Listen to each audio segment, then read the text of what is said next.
Hello, hello, hello. I'm animator Stephen Brooks. I'm the RubberOnion. You're listening to the RubberOnion Animation Podcast. This week, we are talking with a talented man who has a very special message for you. Hey, this is Robert Valley, and don't bother listening to the RubberOnion podcast. You're not going to like what you're going to find here. Don't even bother looking for it online because you probably won't find it. Yeah! It's perfect. Robert Valley with the Anti-Plug. First time I heard of Robert Valley was in talking about the Gorillaz music videos, which, as you probably know, we're big fans of. After that, in no particular order, was him linked to the Beatles rock band cinematic, Tron Uprising, Motor City, the Wonder Woman animated short. We've mentioned all of these on the podcast in some capacity or another over the years, and the one thing they all have in common is style. The guy can draw. He can also animate. He has a new animated film that you can rent/buy on Vimeo right now called Pear Cider and Cigarettes that, listen to me now, I couldn't recommend enough. It's something that has really sat with me since seeing it, and I've watched it a couple more times since then. I don't do that often. It's based on his graphic novel, same name, which itself is a true story, told from his point of view. It's a fantastic blending of styles, both visual and storytelling, like if Raymond Chandler and Hunter S. Thompson went into that machine from The Fly and came out as some genetic hybrid. That. It's this noirish, globe-trotting human experience. It's hard to explain, and that's why you should get it. Join with me in this episode, as always, is my friend, fellow animator, and co-host, Mr. Rob Yulfo. Somewhere around the hour mark, he adjusts himself, air quote, and announces it. And I left it in the show, because that's what friends are for. In this interview, we talk about the impact of music, the importance of editing, animating in Photoshop, superhero oversaturation, using Kickstarter, loops, black frames, creaking doors, and coughing right into your mouth. Oh, and we talk briefly about the weather, too. That's riveting stuff. Before we get into the show, I want to remind you that if you want to participate in this month's RubberOnion Animation Battle, the topic is exciting trailers for boring subjects. There is a prize for the winner. I don't know what it is yet, but it'll be cool. That's my promise. You know the deal. 15 seconds or less. Post to Instagram at the hashtag RubberOnionBattle by midnight, your local time, on the last day of this month of August. Looking forward to seeing them all. Special thanks to my patrons on Patreon. If you like this episode and other things, consider pledging there and supporting cool stuff like this. Now it's time. I want to say welcome to episode 145 of the RubberOnion Animation Podcast. It's a nice round number. This is our Robert Valley interview, and we swear a lot. It's great.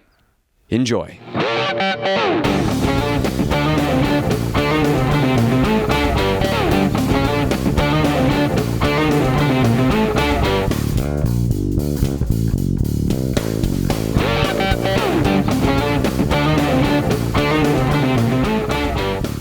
Is it hot out there? You're in Western Canada, right? You said Vancouver. Yeah, but right? if there was ever a summer to be had out here, we're having it right now. Like, what's the worst it's been? Like, You want to talk numbers? So, let's get down to the nitty gritty here. Barometric pressure. I want temperature. the weather talk segment. I got Google here. I can just Google it if you want.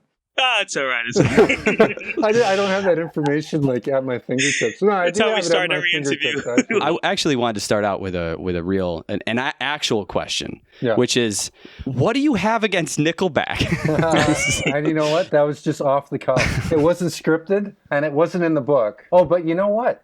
Techno used to tell me that guy from Nickelback was going to come to his warehouse parties, and I used to think, who gives a fuck? And so, that was just not that I have anything against Nickelback, but that's just, I'm just letting the chips fall where they land, whatever. It's interesting. You have a whole section in your script to screen, a book that was about getting the rights to not just the logos, but also the songs and everything. Did you need to get? You don't need to get permissions to reference the band, right? To say the name in the script. No. Yeah. No. Like, I can mention Friends and Seinfeld. Which is, I'm sure, Steven's favorite part. And that's legally, that's perfectly fine. But once I show a picture of Kramer, or if I have the title sequence, or like a reasonable facsimile of it, then we need to get permission to get the visual references for the music as well. Like, obviously, we needed to get all the music tracks. Otherwise, Vimeo wouldn't have distributed this online, because we had to get all our shit together, basically. There were a lot of big names, too. Queens of the Stone Age. You had a lot of Morphine, band.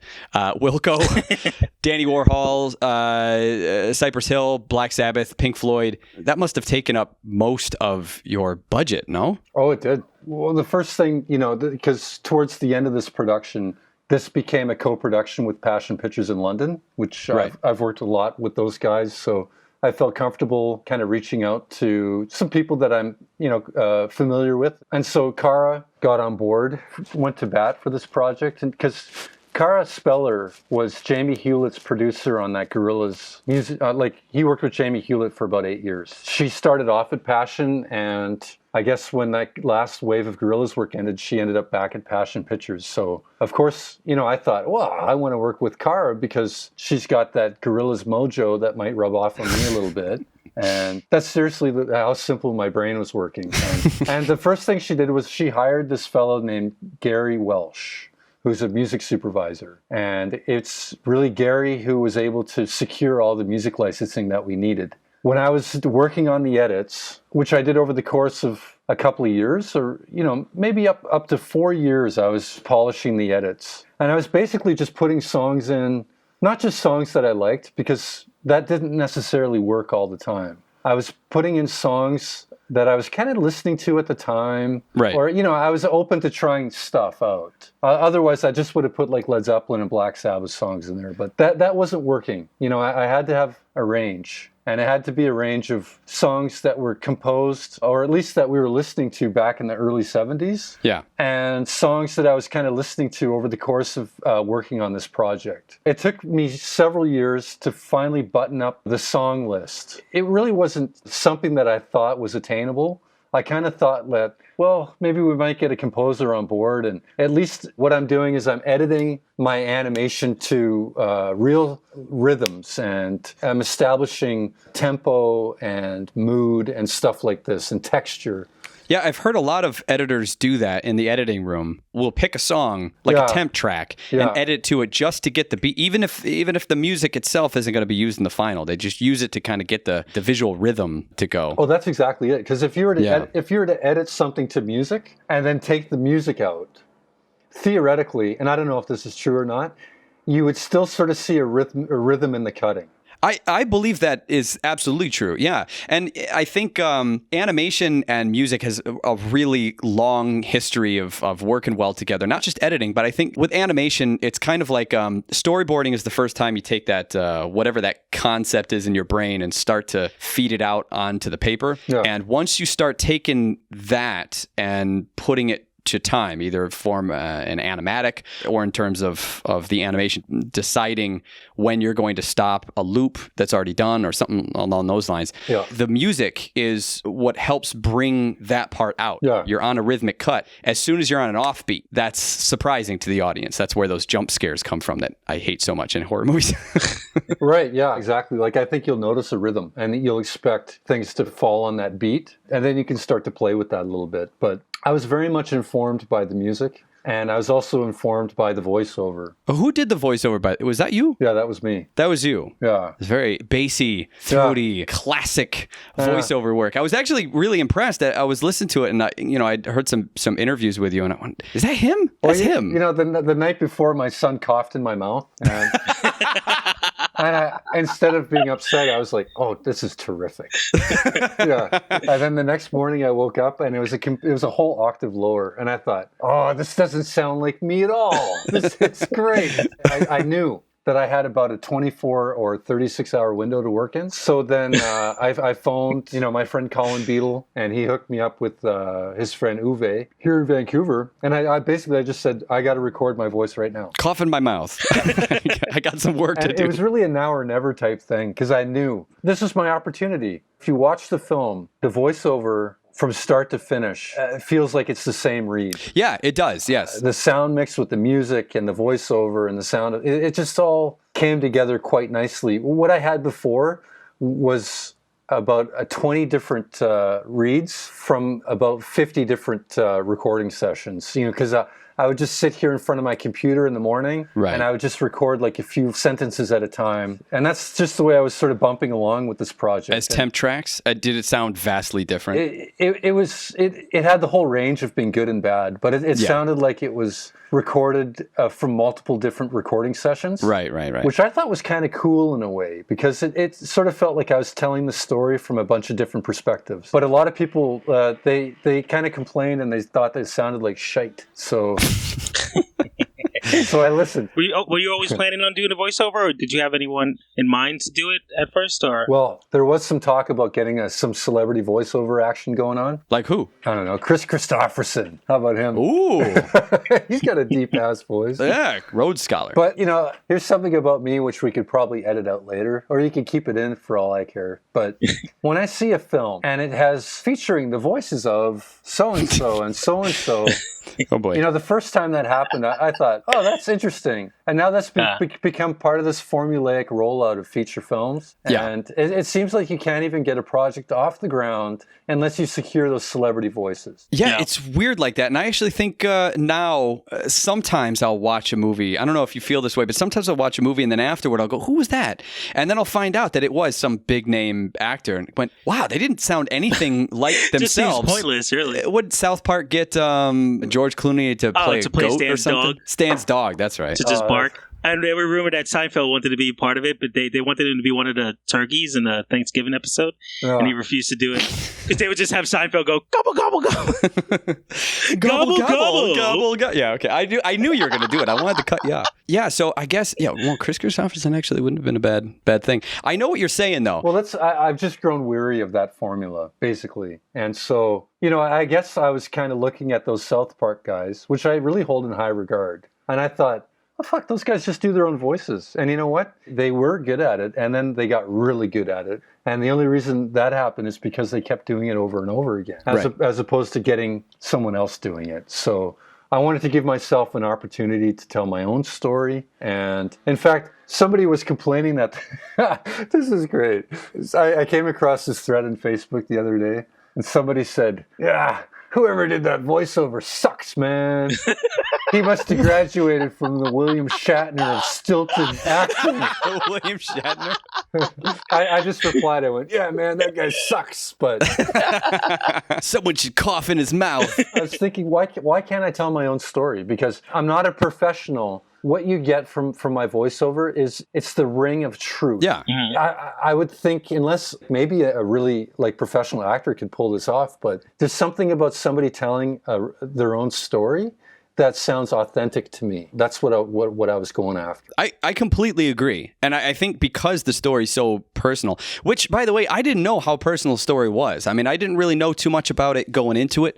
I saw the trailer. Yeah, it looked kind of like a noir thing. I didn't even know. In my mind, I'm thinking some sort of, I don't know, hard-boiled detective cross-the-country type of thing. I didn't really put it all together. It was a visual style. It was a tone. Yeah. It was much more emotional than that. Yeah. Being at 35 minutes, very long project for a personal endeavor. Perfect length for this storytelling. I was really impressed. And by the way, I mean, I'll say it in the intro, but we haven't actually mentioned yet. We're talking with Robert Valley about his Pear Cider and Cigarettes new film, which was released, by the way, it was a July 20 something. And to add to it, I'm the guy that contacted you and asked you to do a podcast. That's true. And I did say, I went back and checked this out. Episode 119. Yeah. It's fine, bro. That was the name. Episode 119. Yeah. We did talk about this, and I mentioned that I wanted to get you on. Like, you were a guy that I wanted to talk to, and it was specifically about this. That's how I came across it. Oh, okay. Well, then there you go. Hey, it works out. You put it out there. So, you know what? That's not weird. You put it out there, and then it comes back again. A lot of the questions that I had at that time are very similar now. But I guess before we get into some of the technical stuff, in my mind, I think Robert Valley, illustrator, storyboard artist, and I know some of your lists, but I'm not entirely sure on everything that you do and all this stuff. And I might boil you down, think you do illustrations here, character designs here, but you might do many more jobs than that. So I was wondering if you wanted to just give yourself maybe a little bit of introduction and tell people kind of a short history of what you've done, and then we can go on to talking about some technicals. Yeah, I've kind of thought about this a little bit. That scene in Platoon where... Yes, I like where this is going. Martin Sheen, he's talking about Tom Berenger and what's that other guy? That guy with the big cock. What's his name? Willem Dafoe. Willem Dafoe. Oh, yes, Willem Dafoe. And he says... he says something like, I'm the child of two fathers, or something like this, right?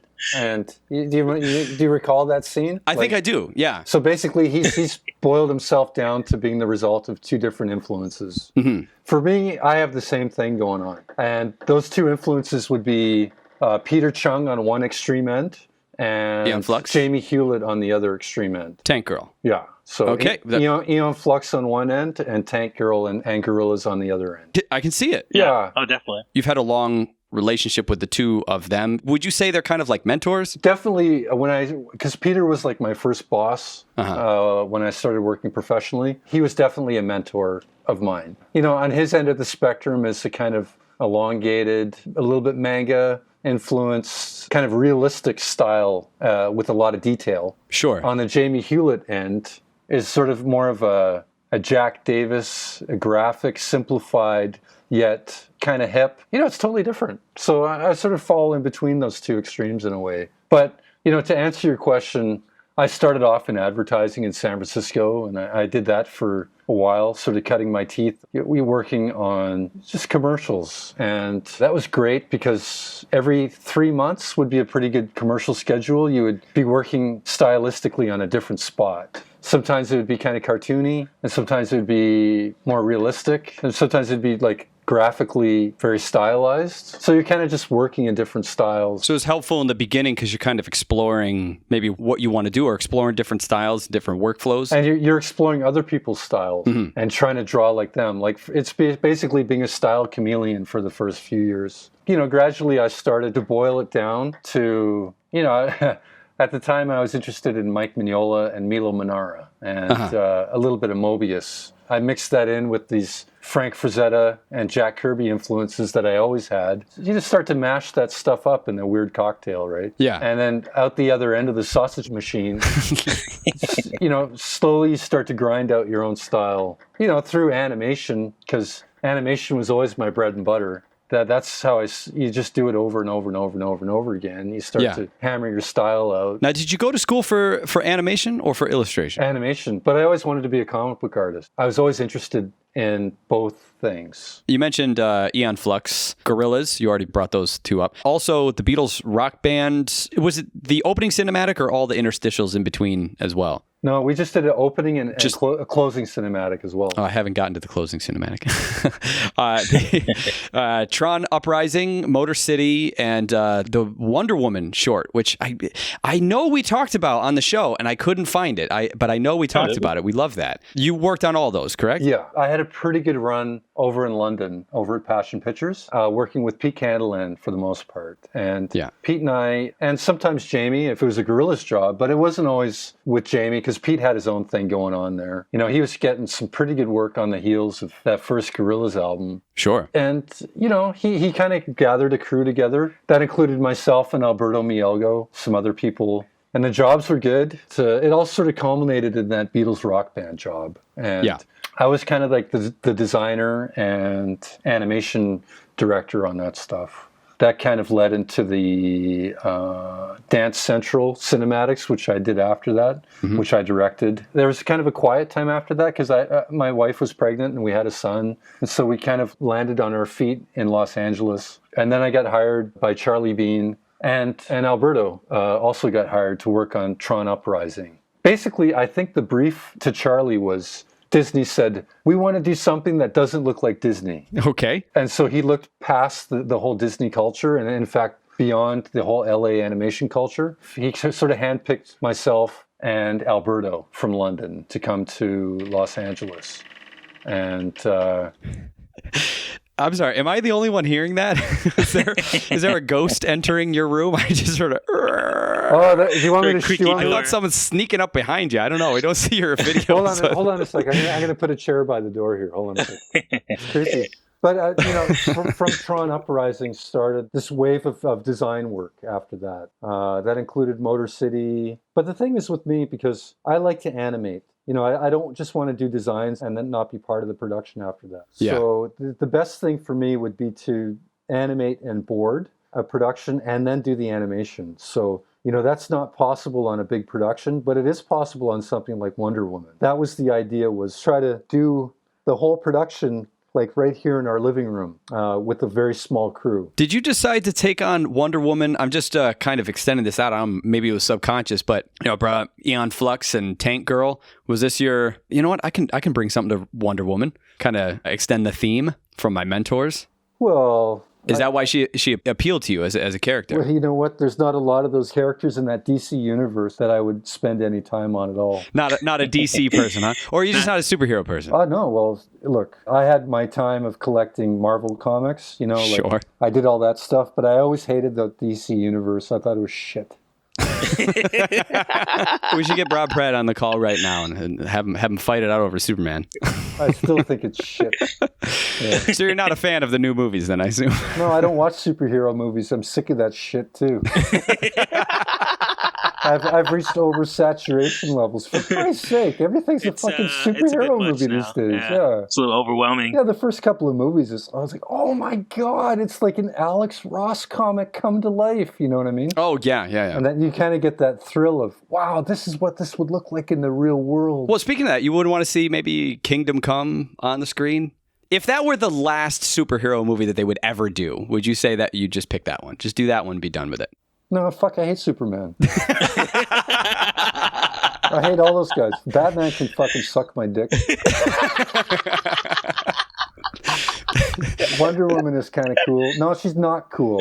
She's a bit of tough work is what she is. But there was definitely like something I thought, well, I kind of like Faster Pussycat, Yeah, you had an interesting take on it with the era style and everything. Was that your decision, or did they have that idea for the animated short? No, this DC Nation, that whole platform is pretty open. So, Peter Girardi and Sam Register, they just throw it out there and say, have some fun with it. It's just a 1.5 minute thing. So, that's what's kind of cool about it.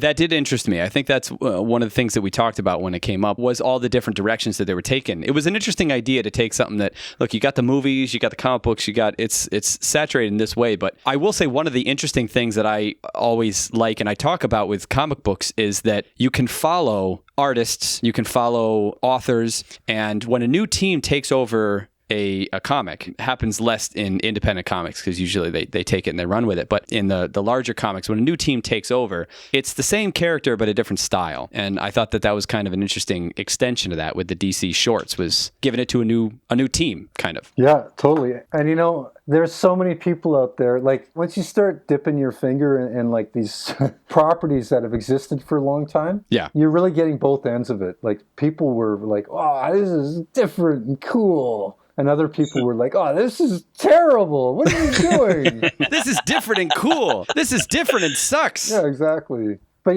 there's people that feel pretty strongly about the property. Well, there's a lot of like shows now that are allowing like different animators to kind of do a guest spot, almost like Simpsons Couch Gags. They have different stuff like that. Adventure Time sometimes lets a lot of different animators. Is there anything you would consider that you would like to work on, like as far as like a little short project as a guest animator? Jesus. I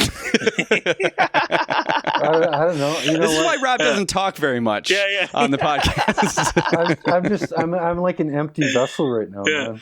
Well, is there anything that you're into now? Like, what are you into as far as animation from now?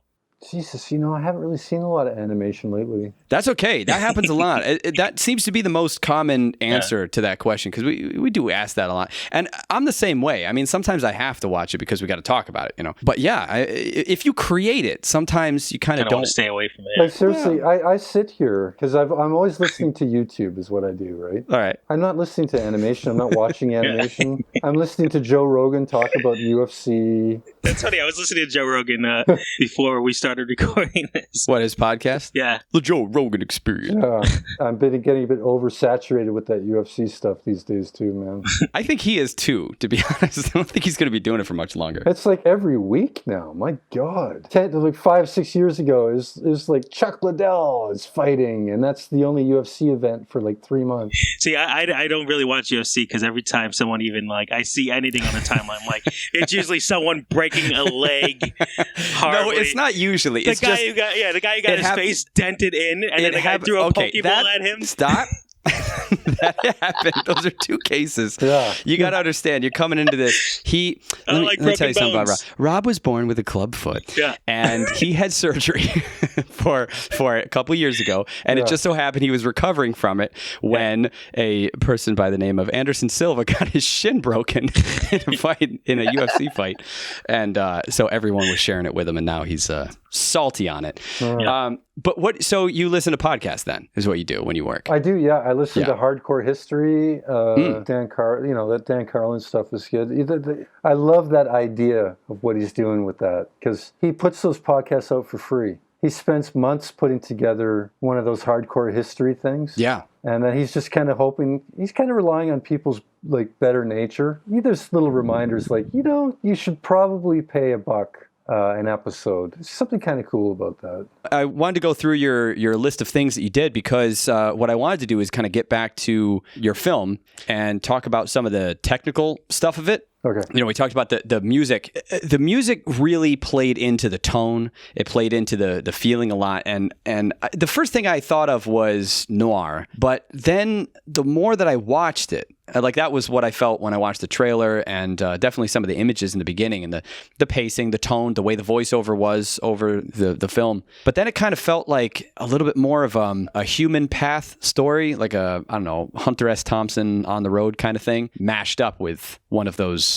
noir films. I didn't know if you had any specific inspirations for it, tone-wise. Oh, I'm a huge Hunter S. Thompson fan. Well, there you go. But, the stories that he would tell and the stories that the rest of us would tell have their own flavor to it, right? Right. So I was kind of thinking about, the kind of stories that I can bring to the table, the kind of flavors it has, and I just wanted to tell a story about the way that things were, the way that I remembered it. Mm-hmm. This particular story, I'm not saying that every story will be interesting like this, but this particular story's got such highs and lows in it that it just seemed unbelievable. When I was telling this story to my friend Hugo in the pub, it was really his reaction that made me think that this is something that I could spin off and try to develop as a story. So in your mind, when you're telling it, you're just thinking, this is kind of an interesting thing, or this is something that happened to me. But it wasn't until you see it read off of someone else that you went,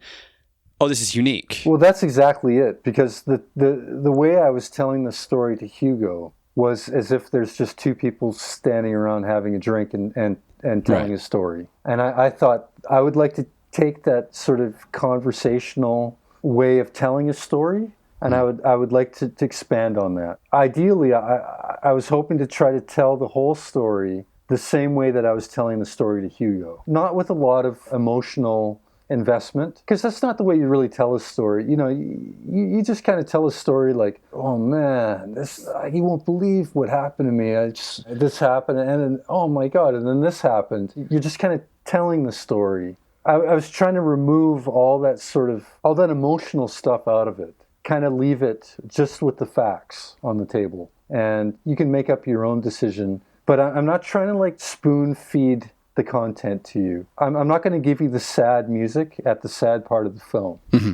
But it is a sad story. Yeah, it's definitely a tragic story. But it has, throughout it, every time there's something sad or emotional that comes with it, I think it's part of the fact that it is that this is something that is very difficult in even big budget movies is characters reacting the way the characters would react. And because it was real, your friend felt real because he was real. He's a real person. And that's something that really came through, even though there's only, I believe, one line he actually says. Everything else, the response is your voiceover reading, and then he says this, and you say it in your voice. But I think there's only one line, at least that I wrote down, where you change your voice to mimic someone else doing a voice. Yeah. There's 2 lines in there. 2 lines. The only one I wrote down was, I don't care.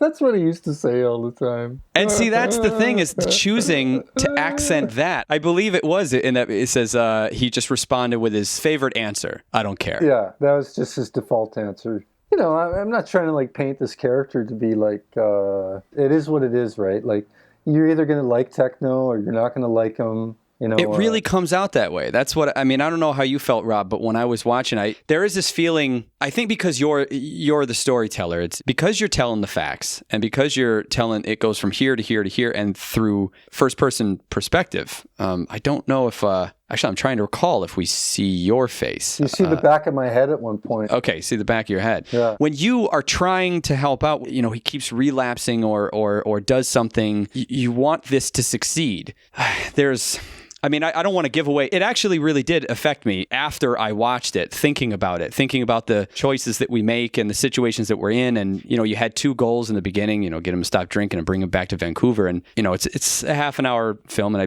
graphic novels out there, and I don't want to spoil it for anyone. So I don't want to give everything away. But the idea that you succeed, but what happens in the film happens anyway, is it has an impact on you, because I believe that we've all been in similar situations like that. And the fact that my favorite part, which I think was kind of the summation of things, was toward the end. I think it was the last 5 minutes.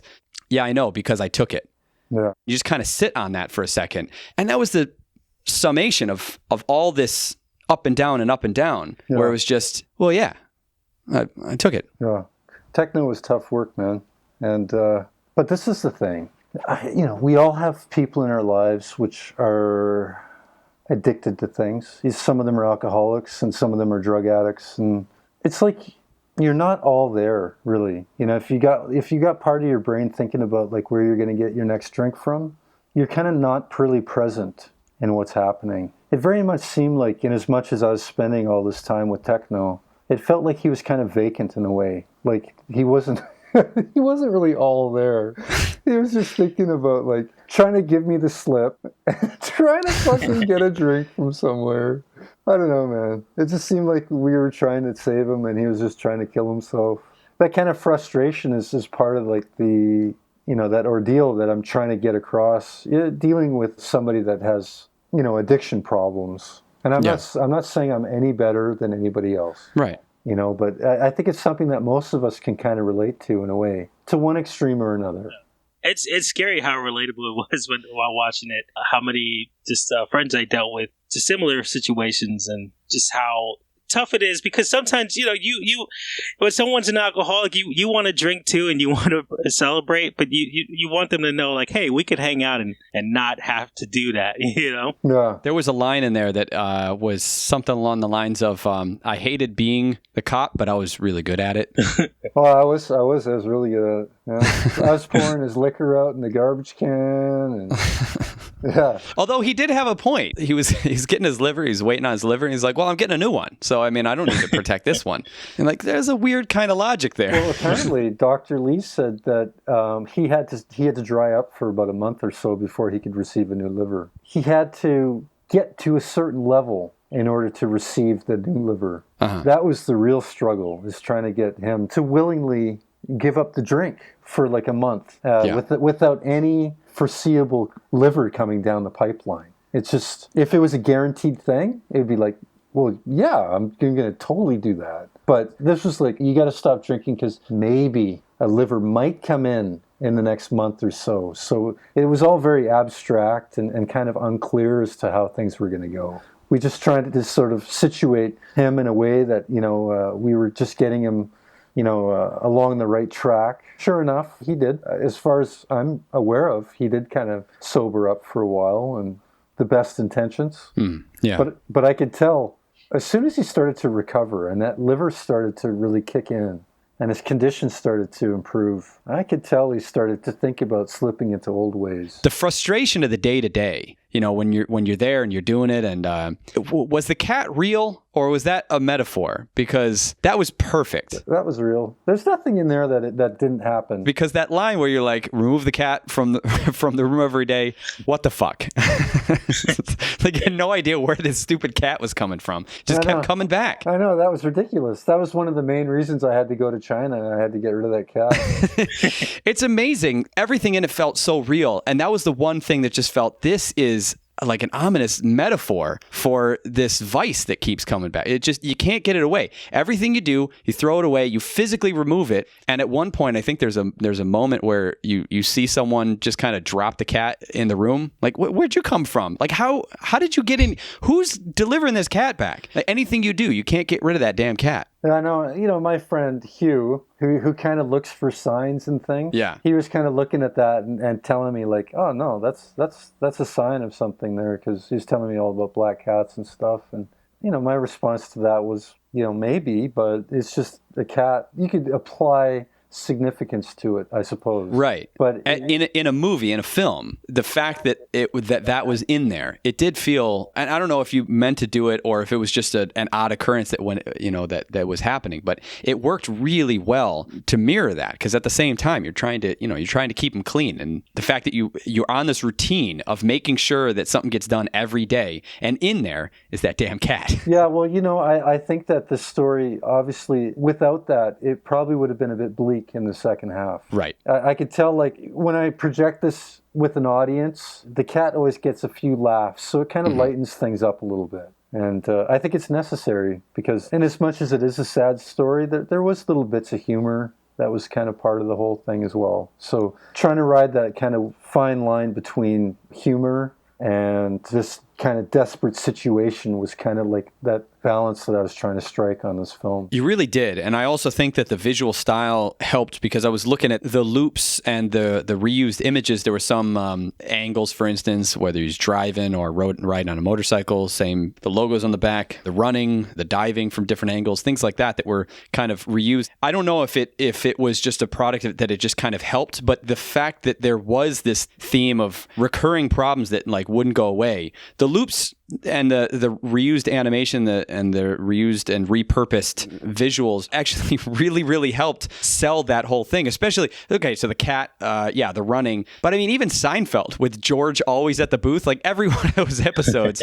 is George and Jerry sitting at the booth. It's an iconic thing, isn't it? Yeah, and the fact that a lot of it is about recurring situations, recurring themes. It's not just in the situation, but it's also in the visual style. I didn't know if that was on purpose, or if you thought that worked, or if it was just a product of you trying to produce this whole thing by yourself, which, again, 35 minutes, well done. Well, I think it's a combination of all those things, because there was a certain mundaneness to our life in China, which revolved around routine and seeing the same thing over and over again, which was gradually driving us a little bit loopy after a while. But that also fed into this reusing of animation kind of methodology, which I thought was justified. Yeah. You're right. I'm sitting here, I'm a staff of one, and I'm sort of trying to figure out how to tell the story without having to spend like years and years working on this film. Because I kind of thought, like, not that I spent 5 years animating this film, I spent about 2.5 years, but I didn't really want this to be a project that went on much longer than that. Mm-hmm. And this is kind of something that I kind of picked up from working with Pete Candyland on the Gorilla stuff. I think it's perfectly acceptable to reuse animation if you can justify it, and if it builds, if there's like a payoff at the end of it. 3 is obviously the magic number with this stuff. So if it builds over the course of a couple of scenes and then there's a payoff on the third scene, or if it slightly changes just to make you go, oh, all right, then it's not like a flagrant sort of reuse of animation. So, I did put a lot of thought into, maximizing and reusing scenes as much as possible. You bring up Pete Candyland a few times. I think I should mention that we had Clint Eastwood, that music video, because I remember seeing a talk that you brought that up a lot as something that really influenced you. We did a top 5 animated music videos, like our top 5, and that was one that we had on the list specifically because of that. It seemed to be one of those watershed moments that changed things for a lot of people, including not just artists and animators, but viewing public and musicians and things like that. And it seems like it had a big impact on you too. Well, it totally did. Yeah. I'm not saying it's the best piece of animation that's ever been done. It wasn't the point. And that's what I really took away from that. And I think a lot of other people feel the same way about it. It's like, Yes, there's Akira, where there's people sleeping under their desks, and they're working around the clock 7 days a week to pull off a little piece of footage, which is really incredible to look at. Yes, that's one end of the spectrum. But the other end of the spectrum is if you can get away with as much of an impact doing much less work, then that involves a certain amount of planning and design and editing. Mm-hmm. And that's the appeal to that, is really doing less and having as big an impact as doing a lot more work. That's where I'm at my point in my career. Is I want to do less work. You do like that deform tool. I watched the the video that you had animating in Photoshop, and you were animating a walk. You drew one full image, and then the rest was like, okay, I'm going to do the keys now. Split up in different things, and then you transformed it and kind of filled in little stuff here or there. And the way you got all the way from one pose to a completely different pose, almost entirely through deformation and drawing in, I was astonished.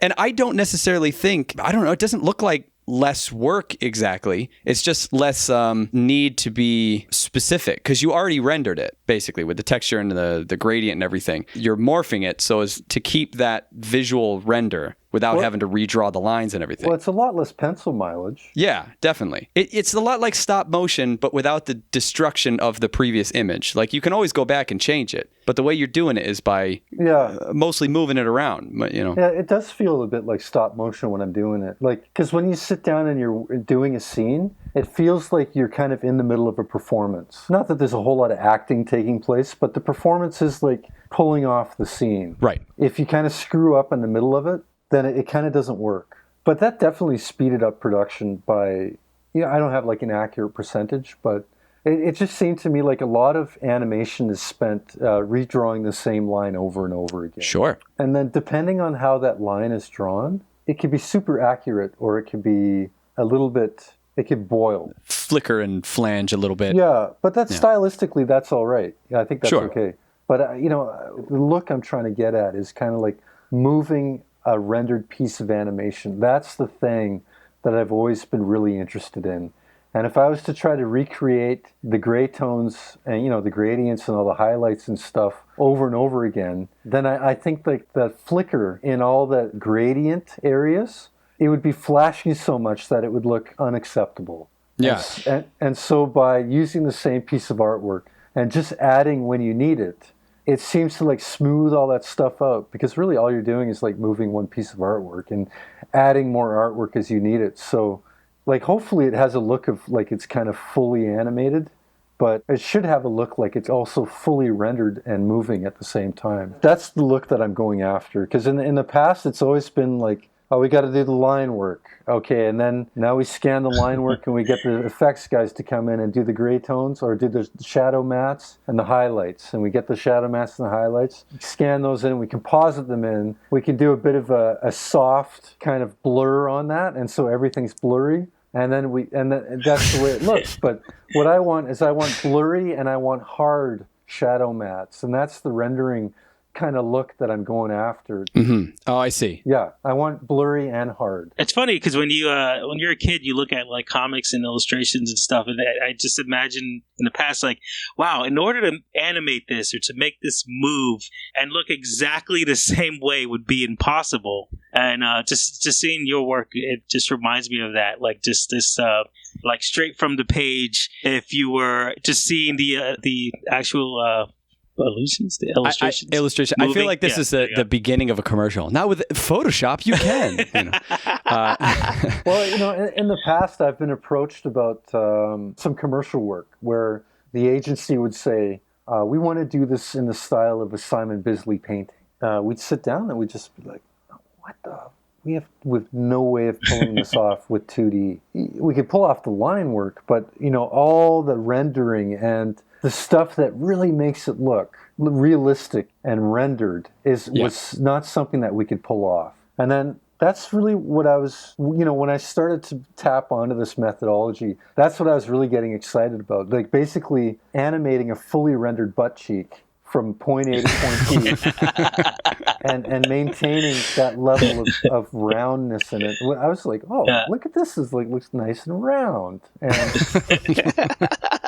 I still feel like I'm at the tip of the iceberg with this stuff. So I'm still working on it, but that's the look that I was going after. Well, the movement itself is interesting, kind of like motion graphics, which is even that's not an accurate term. It's kind of a middle ground between them, because there are a few scenes in there that are hand drawn. I think probably specifically the run. No, that was just one drawing. That was one drawing that you moved around. Wow. Would you flip? Well, no, I guess that makes sense, because it's just going back and forth. You have to add the artwork when you need it. So when you cut that back arm out, it's going to leave a big empty space where the body is, basically. Yeah. And so you got to fill that in. Basically, you get to the point where you're kind of puppeting. Yeah, by using Photoshop, you had more of that texture in there. I saw you give the presentation. The one that comes up when you look up Robert Valley on YouTube is my buddy Sergio with storyboardart.org. Part 1, Part 2 is Canadian something or other.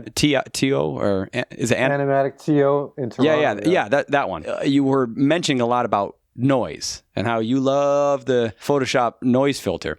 What I was looking at when I saw it was that noise filter and the fact that you don't use a ton of varied color, and a lot of times even in a layout there's very strong hard light and hard shadows at a lot of points, and then very soft gradients on bigger things, buildings and that sort of thing. It felt very Art Deco, that kind of, with that texture over it. Do you know what I'm saying? Very metro style. Yeah. And I really dug the style in general, that feeling. And I think that's where that noir kind of came from. But also the editing of itself. You smash cut to black a lot. Oh, Jesus Christ. Now you're really touching in on it right now.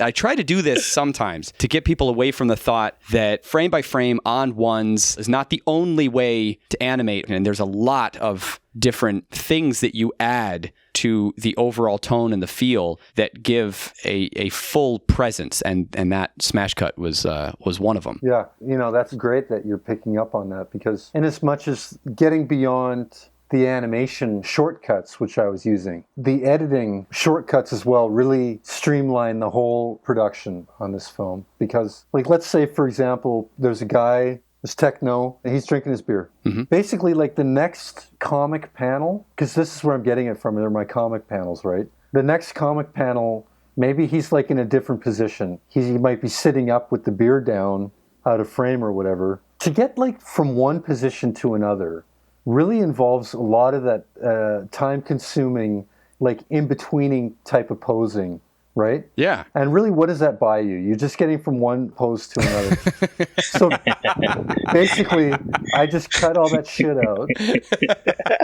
And what you get is, if that happens on the music beat, it sounds like it's rhythmically sort of, like, justified. Yeah. Because that's it. Like, if you look at the animation, it's like beer bottle to mouth, beer bottle up, neck back, and then drinking animation, pose B. And then there might be something else coming in. But I was avoiding a lot of awkward and difficult animation by cutting to black. Yeah, and in those cases, it's not necessary. It's not necessary to show it all, happening exactly that way, because you're getting the same idea.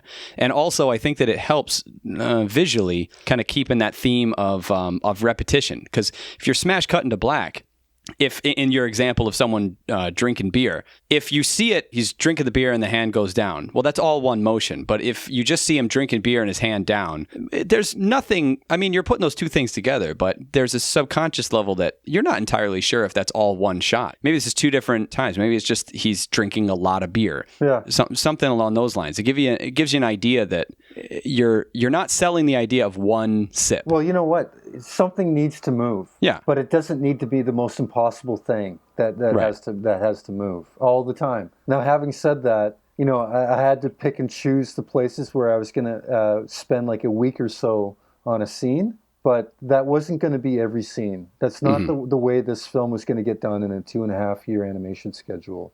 And one thing I learned when I was working on my little Massive Swerve short, which really nobody saw, was have you guys ever seen that? No. Okay, that's cool. Oh wait, it's I actually did, but it's black and white, isn't it? It is sort of black and white. It's sort of like Ibiza. Sort of, The club one. the club one. Okay, I saw that. Yeah. But there was a sequence in the middle of it. There was some strobing action, right? Uh-huh. And I was sort of playing around with the timing of the strobing, and I realized that 1 or 2 frames of strobing was a flicker. And when I made it like 8 frames, it started to look good. And then when I made it like 24 frames with like 4 seconds of image, so the proportions going from image to black is like 1 second to 4 frames to the opposite, where it's like 24 frames of black with 4 frames of image. So it's really just flashing the image at you. Right. And you know what? I realized that, wow, that black holds a lot of information. It's like you're in a dark place and light just flashes every once in a while. And that's when I started playing around with like, how little information can I give you to still make it work, was kind of what I was playing with. And how much black can I put in there to still make it work? It's very much the ethos of the bass player. What you don't hear is sometimes a lot more important than what you do hear. It's the accenting of when the exact moment that you hit the note is, not how many notes you hit. Yeah, that little experiment on that film that I did, I kind of made a mental note of that. And when I started working on the edit for this Pear Cider film, I was playing around with that in a big way. And there's points in this film where you can see that there's a lot of black frames in there. It's sort of unsettling in some cases. I've had some complaints about it. I had to scale it back quite a bit. There's a lot more in there before, but I definitely tried to keep it rhythmically happening where it should be on the beats of the music as much as possible, or between chapters, or if it emphasizes a certain thing in the story. Mm-hmm. I just like that idea of like a black space holding information. Wherever it's sitting now, like in its form, that up on Vimeo, whatever I saw, that was perfect. In the beginning, it's a style thing. Yeah. You know, it happens again when you get to China, but it's not. It's in the beginning, it's style. And when you get to China, that I think maybe because of the setup, because that is fun time, party, crazy story, fighting, all that sort of thing. But once you get to China, it's a completely different setting and a completely different use. And even though it's the same technique, the effect it's much more somber. Right. And maybe the rhythm's different for the music, most likely. Yeah, different music. But I think that's a good point, is that you have to set up that kind of visual language early in the story, in the film. And then you kind of settle into like, okay, well, this is like a reoccurring thing. And then I think I was getting better at utilizing it, those black spaces. It's funny we're sitting here talking about black frames, isn't it? We're basically talking about nothing. Well, there's your Seinfeld reference right there. Exactly. There was a lot of use of camera. I wouldn't say necessarily camera angles, but the insinuation of camera angles. And I wanted to know if you had any knowledge of lens sizes and things like that for filmmaking, or is it just a visual, intuitive type of deal? Because you have, aside from some Dutch angles, you have a lot of forced perspective, wide-angle lenses, and some fisheye 4-point perspective type drawings. Yeah. Is that just intuitive, or? Right. Yeah. Well, I think obviously I do like that forced perspective kind of fisheye lens type thing. Yeah. I think that lends itself to that first-person perspective type look. Exactly. I was sort of drawing from my imagination with this film. I think when I would sit down and I'd start thumbnailing out the scenes the way I remembered them, I would find myself like filling in little bits of like the corner and just sort of cramming composition in there. I don't know. It's just the way the information was getting thumbnailed out, the way I was recalling the shots. Mm-hmm. I remember being on one side of the room. Even after I had drawn the scene, kind of drawn the background, I would still take that into Photoshop and I would still put a bit of a bulge kind of lens on it to give. Oh, really? Yeah, either it would be convex or it would be concave. The concave one, I believe, it kind of stretched out everything on the perimeter. The edges. And it kind of compressed all the information in the center of the frame. And that's kind of surprisingly the one that I went for a lot, because the way I drew it, I was kind of doing it the opposite, where I'd have like the middle of the composition sort of like more kind of pronounced and then the edges more warped. So I would take something that was drawn convex and I'd put a bit of a concave sort of lens on it afterwards. So interesting. It was really getting a bit screwy there. But I was just kind of like, I was always pleasantly surprised, trying different things out in After Effects and thinking, oh, I wouldn't expect that to work, but that actually works pretty good. So that's kind of where you get the wide-angle lens type thing with the skewing on the side, because the wide-angle lens is kind of like a rectangle with, if you were to squish in the center. Yeah. The interesting thing about the fisheye and the wide-angle lens, just like you said, whether you go concave or convex, the same situation applies. Either you're getting a lot more information on the up and down periphery, kind of like you're standing in front of something and there's stuff that's above you and stuff that's below you or right in the center and you're kind of looking around, or the other way around where there's things, maybe you're in the car or something like that, and there's things to your right and things to your left, and without having to pan the camera, you get that information on either side. It's an interesting visual style. It helps with the idea of sticking on an image and not moving the camera very much. You have a couple perspective pan shots, whatever you want to call that. I think that is, maybe that's 5-point perspective, but the one where I think it's in the airplane, you're panning across, that always impresses me. Drawing with that kind of perspective alone, I've always been interested in doing that, and every time that I've tried to do it, it just comes out looking like what an alien thinks the world looks like. It's like it doesn't look right. Yeah. Well, you know what? You got to stick with it. Because it never looks right when you first start drawing it. Oh, I immediately give up and then never do it again.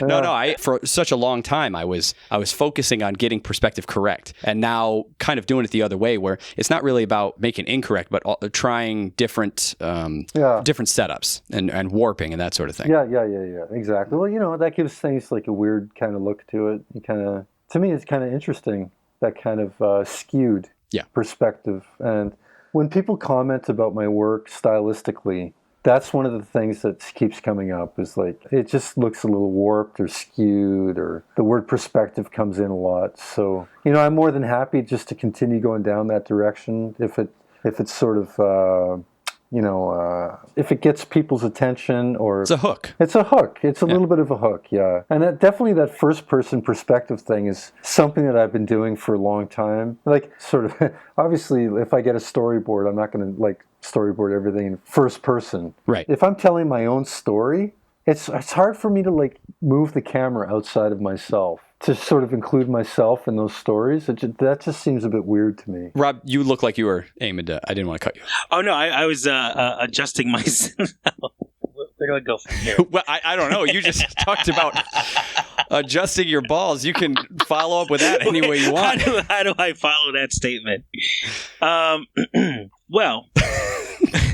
This is why I don't really talk. I am the Chris Farley of the interview. Rob, you're doing fine. Thank you. He's a huge Liquid Television fan, and actually one of the things that he brought up. Actually, it was in that episode. He brought up the Max when talking about. As far as the style wise, and just it being limited, but still visually stunning. The Max is definitely something I looked at as a kid, and it kind of just looking at that reminded me of it a lot. Yeah, I love that stuff too, man. You get a little run cycle with somebody talking over it, and you could just keep playing that run cycle. I got to the point where it's like, come on, we need a new scene here a little bit. But the artwork was nice enough that it was really carrying a lot of that, wasn't it? Yeah. If you want, we could just move on to audience questions if you want to answer some fan questions. Okay. I mean, are we live right now? No.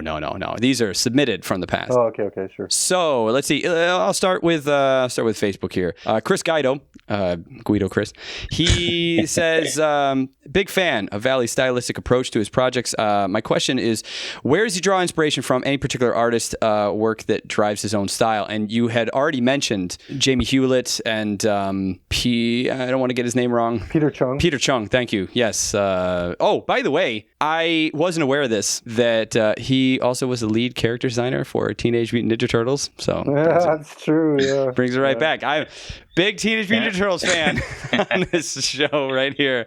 He had an influence on me as well. Huh. So was there anything else, maybe later on, maybe even technically, are there any influences on your animation in specific? Okay, well, there sounds like there's two different questions in there. So sure, I'd pack them in. let me answer the first one. All right. Well, like I mentioned, there's a real cocktail of influences. You mentioned Jamie and Peter Chung. Yeah. But there was always Frank Frazetta looming in there somewhere. Mm-hmm. The Frank Frazetta, Jack Kirby, Mike Mignola thread, to me, seems like a continuous sort of thing. It's all based on composition and dynamics. That's kind of one part of it. The other part was, I was always interested in trying to figure out how to draw girls in a way that didn't seem like Milo Manara can pull it off. Sophisticated and not pervy? Not pervy. That's the tough thing. Yeah. Like if you go, like, sometimes you go to like a bookstore, like in France or somewhere, and then there's girls buying Milo Manara books, and you could like pick up any heavy metal magazine, and you could look at the bad version of that, and the bad version of that is pretty bad, you know. And I think to be able to be at that Milo Manara level, it's something that's so incredibly, that's really the high watermark as far as I'm concerned. I kind of knew where I wanted to go, but at a certain point, I had to put all the books away. I had to close all the Milo Manara and Mobius books. I had to put the Mike Mignola book away. And I really had to start relying on my own instincts. You know, the drawings weren't really coming out that good at first. Gradually, it sort of stylistically, I started to sort of make some progress. So, you know, in answer to your question, and as far as influences are concerned, yeah, there were influences. But I found like I kept feeling like I wanted to peek back in the book and see how they were doing it. And I had to put those books away for a while. And then I put them away, and I didn't really look at them again for a long time. So I just kind of went off on the direction that I was going. And then really it wasn't until recently, you know, when I started getting actively involved in social media, you know, that I would actually see not really well-established artists, but like my peers. And I would see what they're doing. And I would look at like what Mike Huddleston's doing. I would look at like what Victor Kavalchev is doing, JP Kalanji. You know, people that are kind of my age, not super well known, but are sort of like putting their stuff out there, you know, really enjoying that aspect of it. And so I think that's kind of where I'm at right now. As far as the digital thing is concerned, I reached a point in the whole drawing methodology with animation where I knew that I had to get learned up on some After Effects and some digital skills, because otherwise I would always be at the mercy of someone else if I wanted to pull something off. And I didn't want to be sitting beside somebody all the time saying, "Oh, can you help me with my stuff?" I wanted to do it myself. I noticed that Alberto Mielgo was doing it. You know, he started animating his illustrations in After Effects and bridging his animation with the compositing. And I thought, well, you know, that's really where I need to go. And I was having, you know, moderate kind of progress with After Effects, but it wasn't really the look that I wanted. Somebody pointed me towards the timeline in Photoshop. And then I kind of felt like finally, I can actually take my drawings and I could draw in Photoshop, just because I couldn't really figure out a way of drawing in After Effects. You know, like I could kind of hinge stuff. Sure. I could move it. But if I, in a pinch, if I wanted to draw a little bit of line work here and there, or recreate a little bit of like somebody's face or something else, I couldn't really do it. So in Photoshop, if I just need to like come up with a little bit of detail here and there, or draw something completely new, you know, I do it as I need to do it. Like, I'm not going to do it 24 frames a second, but I'll do it in like 5 or 6 frames a second, and then I'll just move the rest of it. Just for touch-ups and things like that. I think you mentioned in your book that, I mean, you recognize that you could use Bridge, but it was really clogging up your computer, and just to be able to do it in one program was one program that you felt comfortable with. Yeah, because I am familiar with Photoshop, and I just felt like, you know, with my Cintiq and Photoshop, finally I was able to actually, I was actually just minimizing After Effects too, because I'm starting to get to the point where I could basically cook a scene like 90% in Photoshop. I could get it almost to completion, and then just at the very end, the last 5 or 10%, I'll just finish it up in After Effects. With what, lighting or? Well, you know, if it gets real heavy in Photoshop, if there's a lot of multiplane going on, if I want to like add some lenses, or the camera movement in Photoshop's not great, so. You know, I'll do all the locked off camera moves in Photoshop, and I'll render those plates out in different layers, and then I'll bring those in Photoshop. And then if I wanted some more complex kind of camera moves, multiplane or like a handheld or a bulge effect or something like that, then I'll do that in After Effects. I gotcha. Definitely 90% of that stuff is happening in Photoshop. I'm trying to find an acceptable look that's using the methodology that I'm comfortable with. We got another couple questions from Jamil Lahham. He would like to hear about the dynamics of working with Passion Pictures. What was the relationship like? Consulting, production, collaboration? Oh, it was great. Man, my time at Passion was definitely the high watermark in my career. I showed up at Passion Pictures. They told me to, you know, show up one day at work. It was a Jamie Hewlett job before Gorillas as a Virgin Cola commercial. I remember showing up to work in the morning at like 9 in the morning. And I remember going up to the animation room, the receptionist let me in, and I remember sitting there till like 10:30. That's when people started to trickle in. And then it was a totally different culture of working because, at some point Brent would come in or somebody else would come in and they just put in like music in like the jukebox, or not the jukebox, in the ghetto blaster. And then we were all listening to music all together in the same room, and then people were smoking at their desks. People would say, "Come on, let's go for a sneaky half at lunch." And I'm like, "What are you talking about?" And then before you know it, you're not eating food at lunch. You're just having like liquid lunch. Yeah, half pint. It's totally acceptable because right next to you is a guy with a briefcase talking to a lady with a business suit on, and they're drinking at 11 o'clock in the morning. You know what I mean? Like people that drink at 11 in the morning in Vancouver usually have big fat red noses and they look like drunks. Well, that's the thing. When I moved, I'm back in New York now, but I was in Manchester in the UK for the last year and a half, and that was one of the things that I noticed when I was there. I just went to a coffee shop in the morning to do some work, and I just noticed this guy was sitting across from me, dressed up kind of nice. He was an older guy, and he had a pint of beer. I looked at the clock and I was like, "It's 10 o'clock in the morning. Yeah, starting early, guy."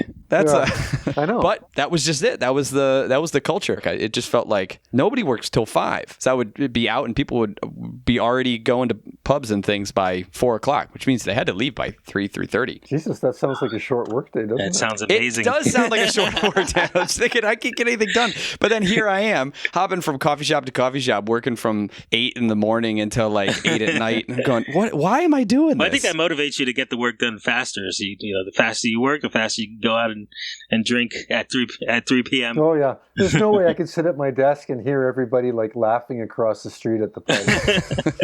What I started to do is I started to come to work super early. That's when I started like working at 4 or 5 o'clock in the morning to get the work done. Oh, interesting. Yeah. So you just shifted your work day so that you could have the end of the day. See, I would think you'd be sitting there listening to people laughing across the street and be like, let's just smash cut to black and let's just skip over all this animation part. Oh, no, that's great for a few days, but then you're not getting your work done.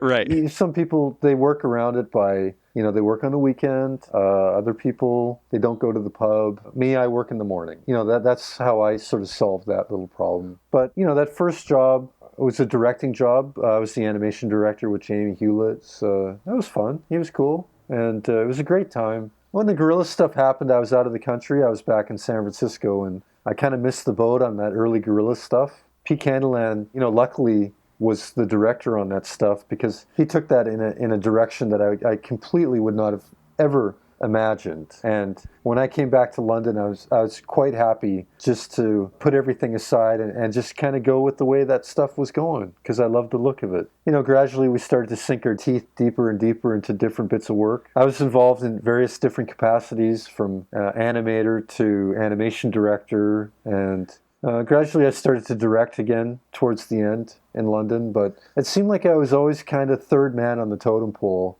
That's one of the reasons why I kind of wanted to work on my film, because I kind of wanted to present a little bit of work which was entirely something of my own creation and present this as kind of like my own vision in an effort to try to present myself as a director, again in my own right. And, I'm not opposed to working with other people, and I'll surely do that again. I kind of wanted to just have an opportunity to put it out there and just kind of see if it had any legs. We'll see what happens after this. Maybe some other directing jobs will happen as a result, or maybe not. But, usually when you spend, a certain amount of time and you finish a project, this is the key thing, is you got to finish something, then it's really hard to measure the return on that. It's not going to be a financial return immediately or really ever. But if you get a little opportunity, like a bit of work here and there, or a directing opportunity, or if you're getting pulled in on the strength of the job that you just finished, then indirectly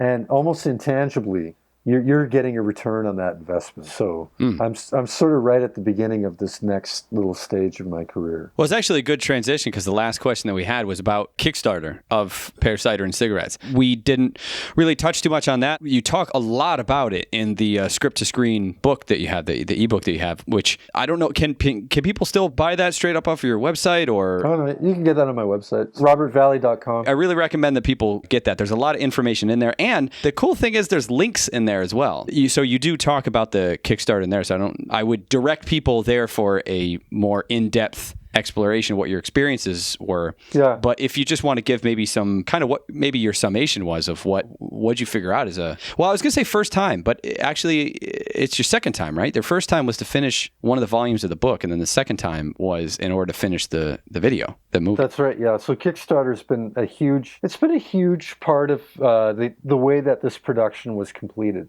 I have to be honest about, like, outside of Kickstarter, I really didn't raise any money for this project at all. I tried a bunch of different options, I tried to get a Canada Council grant. I thought, well, this is a Canadian story. It's dripping with Canadian content. It takes place in Vancouver and Kelowna, for God's sake. Sure. It's about a Canadian feller. It also has to do with China as well, but as far as Canadian content goes, I thought that this would be like a no-brainer for either the National Film Board of Canada or the Canada Council, but I had no luck with either one of those two fuckers. Sorry, I had no luck with either one of those two.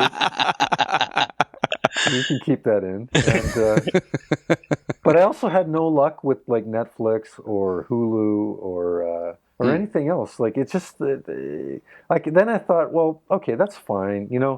I kind of thought, well, maybe I can get some money and then I could sort of take time off work and then I could work on the production. But that didn't happen, and I just thought, well, that's fine, because I'll just keep working and then I'll work on the film in my spare time, and then gradually something will happen. Momentum would take place. After like a year or so, I was getting so deep into it that I kind of felt like, between the freelance work that I was doing, that I kind of didn't need anybody to come on board and provide any financing. Oh, that's nice. And I really got to the point where I wasn't looking anymore. And I thought, anybody that was going to show up and offer me $100,000 or $50,000, there's going to be some strings attached to that kind of money. At the point where I was with the story, I knew that I was making a film which I thought was really the unfundable film. I was really taking some pride in the fact that I was making something that nobody was interested in. And as a result, I kind of felt, okay, well, I'm going to tell the story that I want to tell. It's not a perfect story. I'm just going to, just make it look the way I want. I don't have to answer to anybody. And that's kind of what happened. So we ended up with the finished film. But we still had about $90,000 of music licensing that we had to get. That might seem excessive, but even if I was to get like somebody like Animating or Robert Trujillo to compose some original music, I still wouldn't ask those guys to work for free. The reason it was so expensive is because I think that there's about 23 songs in the whole movie. And I'm not saying that I use every song completely, because really I'm interested in the beginning of a song, the way it builds from nothing, and then it builds up, and then the melody kicks in, and then it crescendos. And that's kind of the structure I was using in the editing of the film. The visuals would build, and then something would change as the melody kicks in. Those two need to sync perfectly in order to give the story, it adds another level. And then it builds to the point where it crescendos. After that, basically I'm off to the next song. I can't really keep going through the same song after that. It sounds a bit music video-y after that. Well, especially if you're doing reused images and things, I think it really helped the fact that you had so many songs that you were jumping from, bit to bit. The story had repeating patterns, the visuals had repeating patterns, and if you got into that with the music or the audio, the sound mix was very important to keep the whole thing going. Right, and it would have been good for a music video, but not necessarily for a film. So, right. And also because I was telling a story which took place over the course of 25 years, I found that if a song changed out to another song completely, it sort of gave it a feeling of a new chapter. So it feels like over the course of these 23 songs that get played, that you're getting a different sort of feeling of chapters happening over the course of a 35-minute film. It sections the film out and gives it a broader sense of time. And so basically, once I had the edit pretty much locked down, Then I approached Gary, and then he was like, well, let's go after these songs. He started to get them. When we started to have some problems, then Robert Trujillo offered some of his networking capabilities, because I guess if you're in the music industry, you kind of know everybody, you know what I mean? The Morphine and the Pink Floyd stories were really interesting. In the book, The Script to Screen, you tell those stories out. You tell a story about each one of the songs, which I thought was another interesting part of that book. Man, I wish I could tell the complete story, because there's so much more other stuff going on, but I'm sort of running the risk of offending either the record company or the musicians themselves. So there's a lot of stuff that's kind of unsaid, but really every story was a fascinating thing. And it was so fun to be not that I was really involved with any of the music licensing, but like Jeff Tweedy, he had to see the sequence that we made. Courtney Taylor, was all of a sudden this film was on his radar. Ozzy Osbourne had to look at his stuff, and every musician had to look at it in order to sort of sign off on the music licensing. That's when the Kickstarter kicked in. We knew basically we needed to get about $90,000 in order to not just to get all the music licensing, but to get the visual clearances from Seinfeld, Friends, and My Name is Earl. Because those 3 TV shows, they were constantly in the background. Oh yeah, they're syndicated worldwide. Yeah, exactly. Yeah. But I kept telling Cara, maybe we should just cut them out of the film. And she's like, I don't think we should, because this is part of the story. This is what you guys are going through. And so, collectively we sat down and we decided, we need to maintain the integrity of the story the way it was written, and let's go after it. We pretty much got everything that we needed, except for one logo and one song. We could not get 2 things. Same band? No, different bands. Rolling Stones and Black Sabbath, right? Oh, no, we couldn't get a Radiohead song. Oh, a Radiohead song. Yeah, and it was working great in the edit, but they just weren't interested. So we kind of found something else to put in there. We couldn't get the Black Sabbath logo, so I put a Metallica logo. That's the one. That's what I was thinking with Black Sabbath. That's right. And that was another benefit of having to be able to actually reach out to Robert Trujillo, because he's like, I don't know, man. Lars is. Those guys, they don't really let their logo up, but I guess I can ask. And, that was it. In some cases, you had to pull in some favors. Cara knew somebody that knew Roger Waters. She had to pull in a huge favor to get this, because we were having no luck, using the normal routes to get to Roger Waters. And so she called in a huge favor, and all of a sudden we got a letter from Roger Waters saying, yeah, if you can use the song. That's really when the whole music licensing picture started to kick in, because it just seems like once you got a few of these musicians on board, then you could say, hey, come on, we got Roger Waters. You're not going to give us your song? We got Black Sabbath. Really, you're not going to let us. And so, come on, Cypress Hill, step up to the plate. Exactly, yeah. And not that anybody was really resisting. It just right. You get some momentum on and some credibility in the project, and that was the mountain that we had to climb. And if it wasn't for that Kickstarter that we did, we wouldn't have raised the money to finish the film. And the other thing that I thought was interesting that I guess would probably be the tip would be there is a graph in your book that you have that says, as far as successful funding, and you started in January because that was the peak opportune time to start a campaign. No, it wasn't. It wasn't January? I thought it was. No, the best time is right after tax, when everybody gets their refund? Their refunds back. Everybody's got a bit of disposable income around that time. Sure. But if you go back a month when the tax deadline is, then that's another bad time. Right.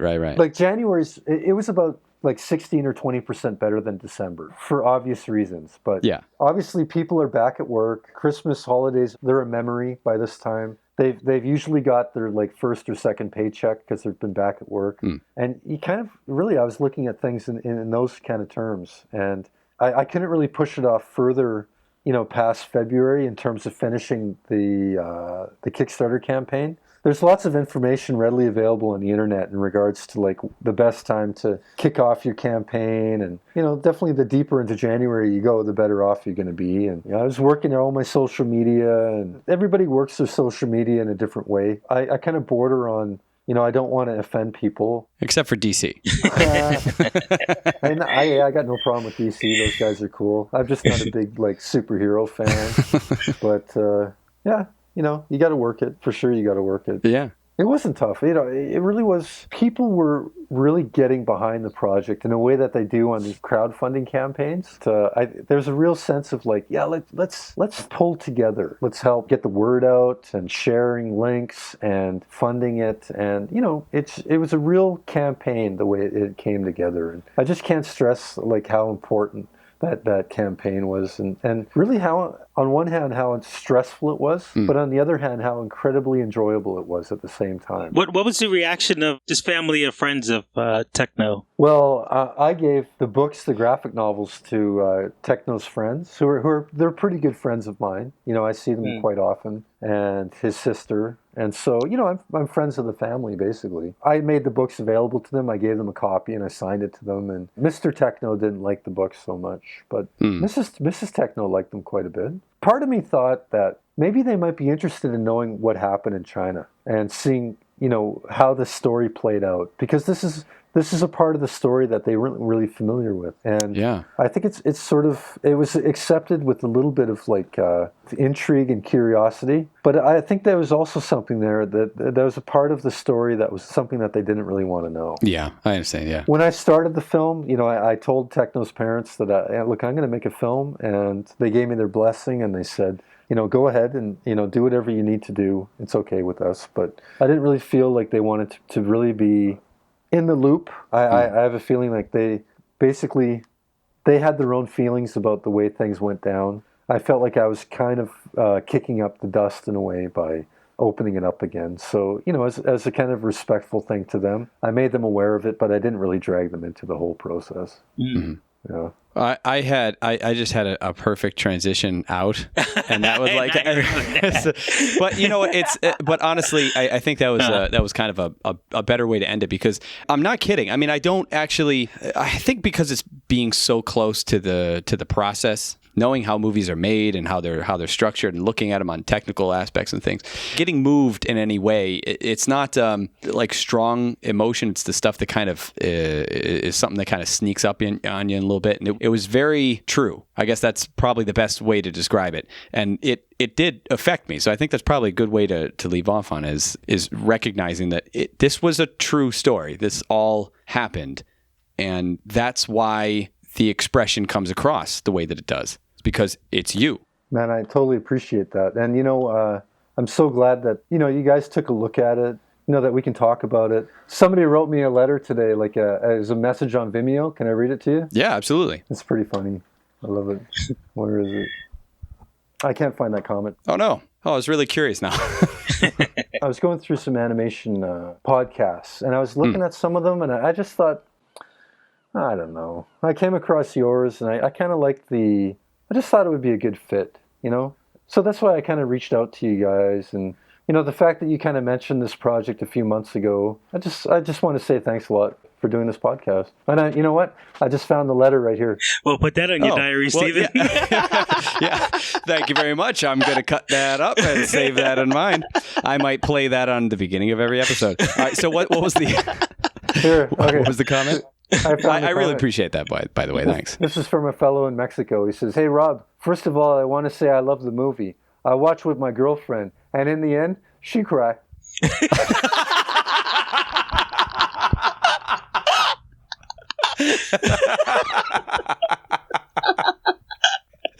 That's amazing. That's perfect. That is definitely the perfect way. We'll leave it there.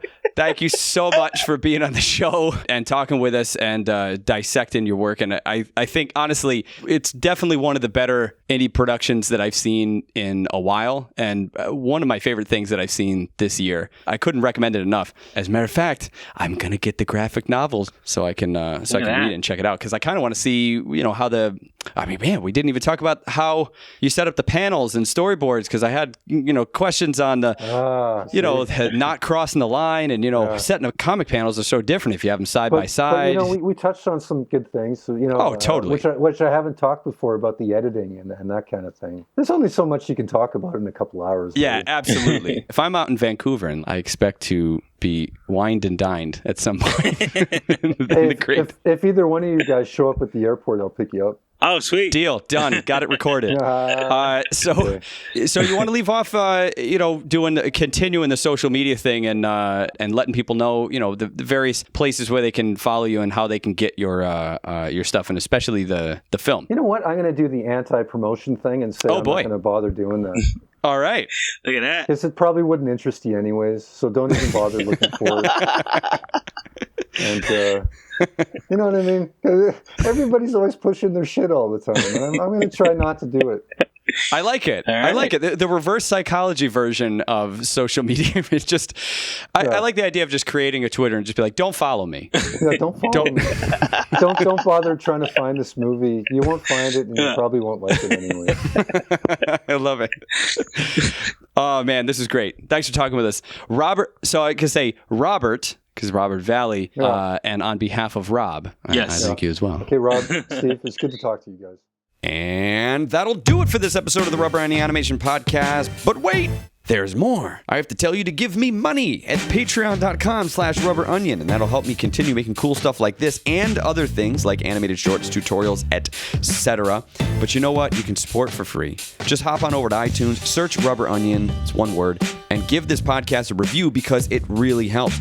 A huge thanks to Robert Valley for talking with us and reaching out. That was a cool email to get. Thanks, man. He may be doing the reverse psychology social media thing, but I'm not. Go follow him.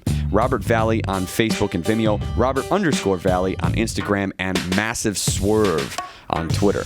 Check out his website, robertvalley.com, for merch, including 4 tutorials on animating in Photoshop. You should definitely get that, if nothing other than to see his workflow. It's kind of fascinating. And seriously, get the movie now on Vimeo, Pear Cider and Cigarettes, which I didn't mention in the show, has a main title logo that I just love. It's kind of Godfather/Soprano-y, you know what I mean? With iconographics in the words. I love that. And thanks to my co-host, Mr. Rob Yulfo, for being my partner in crime. That's crime, spelled with a K, a la the TMNT classic end credits song Turtle Power, TURTLE Power. You can and should follow him at Rob Yulfo on Twitter and his new and completely ignored website, MrRobYulfo.com. That's MrRobYulfo.com. All links for both Robert's stuff will be on the blog to this podcast on RubberOnion.com/podcast. And look at that. I brought it back around to me. I'm Stephen Brooks. I am the Rubber Onion, and you can follow me at RubberOnion everywhere, like Twitter, Facebook, YouTube, Tumblr, Google+, Newgrounds, SoundCloud, and Instagram, where the Rubber Onion battles live. As I said at the top, hope to see you participate in this month's topic, which is exciting trailers for boring subjects. Just search the hashtag RubberOnion battle on Instagram, and you'll see all you need to know. I don't know what the prize will be yet, but it'll be a cool one. You can pre-order my animation textbook, Tradigital Animate CC, to be published by Focal Press this year right now on Amazon, or just look for the link in the sidebar of my website. If you'd like to support Rubber Onion, consider becoming a patron on patreon.com/RubberOnion. If you'd like to support without giving me money, rate and review us on iTunes, as well as our new Google Play podcast app, which is cool. But for all things Rubber Onion, head over to rubberonion.com and sign up for the newsletter. It's about to pay off, but I'm not going to tell you why. You should just do it. That's all the plugs. Thanks for listening. If you like it, subscribe. Tell your friends about it, and don't forget to say hi. Goodbye.